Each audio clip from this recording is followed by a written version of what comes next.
Greetings from the Charter School Office. I'm Albert Bertram, the Finance Specialist for the office. So this sheet you have in front of you is a review of the audited financial statements. It was included in last year's annual report, and we did that regional board training that was kind of broad. It wasn't catered to your specific school. So this year we're trying a new delivery method, which is these videos, and we hope that you enjoy this delivery method. So if you have any feedback, feel free to let us know.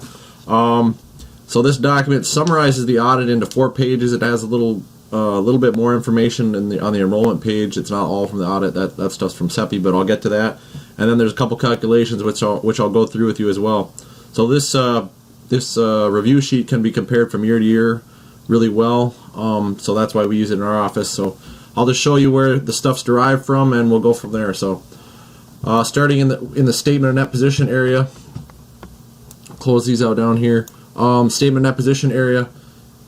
These are all derived from the audit. So in order to show you that these are from the audit, we'll use total assets as an example. So total assets are $821,313. So I'll go to the audit. So here's a statement of net position right here. So that matches the title. And then you'll see our assets right here. And then here's our total assets of $821,313. So for time, I won't go through all these individual ones, but if you want to, you come back and verify them. So we'll go back to the review sheet, and here's the amount. Now down here you see ending net position of 51,374. That's for June 30th, 2014, and this amount is for June 30th, 2013. So it's important to note that you can compare from year to year with that. So as we scroll down, we'll see the balance sheet, general fund current assets. So these are general fund, which I'll show you again in the audit. So these are the current assets. Over here we have our fund balance classifications. Again, general fund classification. So go back to the audit for a moment. Scroll down. The balance sheet is 2 pages after the statement of net position. So 1, 2.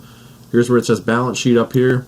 Now, I said this before, but I'll say it again, that this is the general fund column we're sticking to. So even though there's school service fund, and we do look at those, and it's important for the board to look at those, these numbers are derived from the general fund column. So that's where the assets are located right there. And then if we scroll down a little bit, here's our fund balance classifications, committed and unassigned, and here's the amounts. Excuse me. So we'll go back to the review sheet. Here's those current assets. They should match up with what we just looked at. Then over here is the fund classification. So if you don't know what these are, these definitions are directly in the audit, and you should be able to find them pretty quickly. For the 2 that are on here, I'll read the definitions for you. Committed are amounts constrained to specific purposes by the board. To be reported as committed, amounts cannot be used for any other purpose unless the board takes action to remove or change the constraint. So that's what committed means. Unassigned are amounts that are available for any purpose. These amounts are reported only in the general fund. So it's important to know what these are if your school has those classifications. So that's why we put them on here. So before we move down, we'll move up. This box right here is kind of a snapshot of the activity during the year. So there's the beginning general fund balance, the total revenues, total expenditures, total other financing sources, and then net change, and then the ending general fund balance. Below that, we have a couple calculations. So this one is general fund divided by revenues, which is ending general fund divided by total revenues. This one is general fund minus restricted, so it's the same one essentially, except if there's a restricted fund balance classification down here, it would subtract that amount first. So schools that utilize a bond to finance their school, if they have to have a restricted amount for debt service, that's usually what that would be related to that kind of school. So that's not the case here. There's no restricted amount, which is why these are the same. Below that is general fund divided by expenditures, so our ending general fund divided by total expenditures. I believe if you looked at the last state aid update that had the governor's proposals on it, this ratio was expressly stated on that information. So this is important to the state and some other agencies and stuff in the state level. So we like to look at this one, and the reason why is if there was a large capital outlay, this could be potentially skewed. So it's important to look at both of these and understand what's going on behind them. So that's just why we put them both on here. And then below that is ending general fund divided by beginning general fund, which is ending general fund divided beginning. If this is above 100%, there is a positive net change. If it's below 100%, there was a negative net change. So there was a slight positive change. That's why it's slightly above 100%. So that's what that is. And we like to, if you look at these from year to year, we would normally like to see them trending upwards. For the NHA and PrepNet schools, we understand the management agreement, and we take that in consideration. So, but I just want to explain everything just like I'm explaining to every other school. So just so you know. So we scroll down. These 4 boxes are derived from the note section of the audit, which the notes that are utilized for this section are included on page 4 of this review sheet. So we'll get there when we get down to page 4, but I just wanted to make a note of that so you knew what I was talking about when I get down to page 4. So this is part of the template. So there's nothing on there, but they're part of the template. This would be attributed to a state aid note or other short-term borrowing if the school ever utilized that. Usually there's 2 methods of funding a building, either a bond or a lease. So this is where a bond financing would be located. And then over here is the leasing alternative. So if which Paramount utilizes the leasing method. So this is the lease amount from the audit, the notes in the audit. Now if you notice over here the management fees, it says NA, or well, it has the letters NA, which normally for all the other schools that have an expressly stated management fee, that's where I would put their expressly stated management fee. Since the NHA agreement doesn't expressly state the total management fees, that's why that's listed as it is.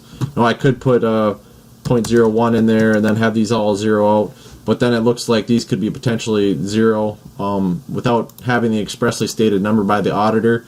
I didn't feel comfortable doing that, so that's why that says NA. And you can read the management, you probably know the management agreement, and it's in the notes section of this page sheet as well. So that's what that's all about, and that's why these errors are down here, because if there's not numeric value up here, it's going to say there's not numeric value down there. So as we scroll down, here's the square footage that we have, or at least I have on record.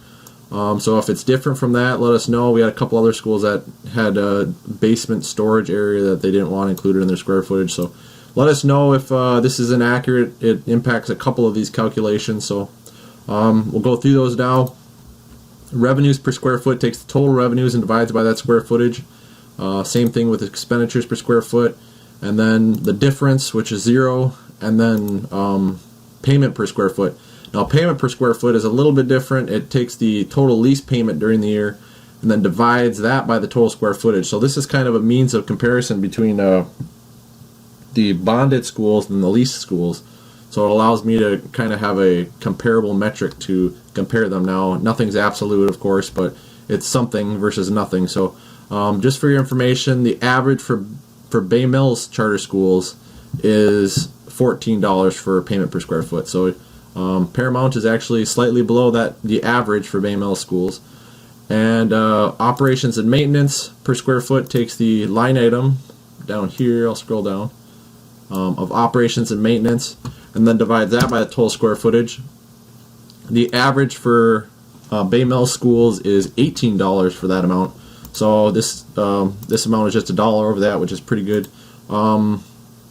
Again, these aren't absolutes. This shouldn't say, oh, you're high or low or whatever. These are just indicators. So something to keep in mind. You compare from year to year and go on with that. And if anyone doesn't know, Bay Mills charter school office has 42 schools now. So out of the pool, so these averages are the average of all 42 schools. So, and then square footage divided by fall 2013 count takes the square footage and divides by the fall 2013 count, which is the corresponding count to this fiscal year, ending June 30th, 2014.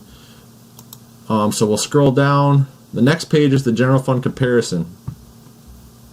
Now this takes the June 30th, 2014 actual, the June 30th, 2013 actual, and then the difference, and lets you compare from year to year. So you compare from year to year and then look at what's changed and then ask why something's changed. Here's the revenues up here. The expenditures are below. Now if you notice, some of these have the accounting code on them and some of them don't. So if they're part of my original template, they'll have the accounting code. If they weren't, then they won't. So I didn't come back and recode everything because I have had so many to do and then these videos. So if you wanted to know what the code is, or you don't understand what one of these line items is, I'll show you a trick that I use to learn what a lot of this stuff is. So I took the accounting manual, I put it in Microsoft Word. Then you come up to the upper right hand corner. This is Word 2013. So you can either come up to the right hand corner and push find, or hold control and push F, and that will bring up your navigation pane over here. And then type in what you're looking for. We'll use basic programs as an example. Make sure you're on results, and then you can kind of skim through this document, and it'll show you where that's found everywhere in the document. Then just find the one you're looking for. So here's the accounting code, 110, and then basic programs are instructional activities including enrichment designed primarily to prepare pupils for activities as citizens, family members, and workers, as contrasted with programs designed to improve or overcome physical, mental, social, and or emotional handicaps. Includes pre-kindergarten. It goes on. I won't continue to read, but if you wanted to look up anything else, you could scroll down and see what all these mean. One note is, though, you have to kind of focus your search. You can't come in here and search the word instruction, for example, because it's in here way too many times. But if you focus your search, you should find what you're looking for pretty easily. So we'll go back to our review sheet. So again, compare these from year to year, and then ask questions if something's off or something. So hopefully the board has a good understanding of what most of these are. So moving down into here, this is the general fund budgetary comparison. These are derived from the audit. Near the end, it has those 3 columns. So the original budget, final budget, actual. The budget difference is the difference between the actual and the final, the number value difference. And then the percent change is the percent change from the actual, between the actual and the final. So this note here is just stating that the original budget is due July 1, which July 1 is well before the corresponding fall count. So for this fiscal year, that fall 2013 count, is well after July 1. So some of our other schools have a large gap between their original budget and their final budget due to change in the fall count. So that's just a note to myself and others in the office, or whomever reads this, that's what's going on, and that's why sometimes there's a large disparity there. So now going down here, these 3 are instruction over revenues calculation. I'll show you what this is. So we'll scroll back up for a moment. So coming up here, it takes the total instruction, divides it by total revenues, and that's where that number is derived from, and then it's put in percentage form. Now the average for 2014 for Bay Middle schools, again the 42 Bay Middle schools, was 44%. So Paramount is actually above the average in that respect. So some things that could impact this: if your revenue increased, it's kind of a proportional thing. So you got to look at how much revenue increased by versus how much instructional expenditures increased by. So it's kind of helped with that relationship. Now I'll give you an example, though. None of these indicators are absolute. So I'll give you an example of something that could impact this negatively. That's not necessarily a negative. So if a teacher is getting paid $50,000 and he or she resigns or retires or whatever, takes a new job, and then the new teacher is hired for $30,000, that would lower the instructional expenditures while not necessarily providing less instruction. So again, this is not going to, we're not going to include the argument about quality of instruction, because a new teacher isn't always seen as quality as a senior teacher, but it's important to note that there are situations that can impact this ratio that aren't necessarily negative to the school, so quality aside. So just kind of understand what that relationship is and where that number's coming from, but it's a good indicator to look at. So over here we have revenues divided by fall 2013, so that takes the total revenues and divides it by that fall 2013 count, and then total expenditures and divides it by that fall 2013 count. So this is a good indicator from year to year. Again, if there's a large capital outlay in expenditures, that could be skewing this number potentially. So these indicators are good to look at from year to year, and then try to remember what happened last year versus what's happening this year, and do that kind of comparison. So and then the difference, which is the difference between the two. So as we scroll down into page 3, this is the enrollment page. These numbers are derived from CEPI. Since there's so many acronyms in education, I will show you what CEPI stands for. CEPI stands for the Center for Educational Performance and Information. It's a state-operated website, and there's a lot of information on it. If you wanted to find these numbers, you go to My School Data. You kind of filter through what you're looking for. You can go with student count, free and reduced lunch count, special education count, whatever you're looking for. This is student count, and you could see all these spreadsheets, these very, very large spreadsheets that I went through and dug out the information for you. So that's where these numbers are derived from. Now, if you notice, I didn't highlight the last one.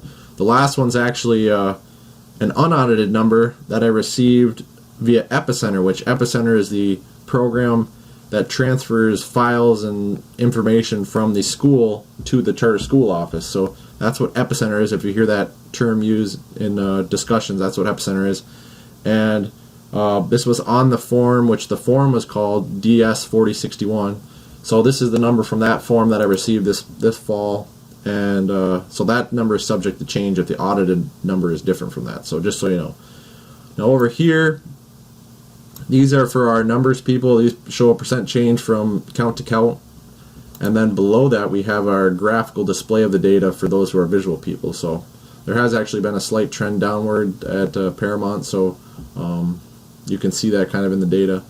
And then you'll see that up here in the numbers a little bit too. So coming down further, we have our free and reduced lunch count. These are again from CEPI, which we know what CEPI means now. And then over here we have our percent free and reduced lunch. So these are is it takes the free and reduced lunch count and divides it by the total fall count, and that's where these percentages are derived from.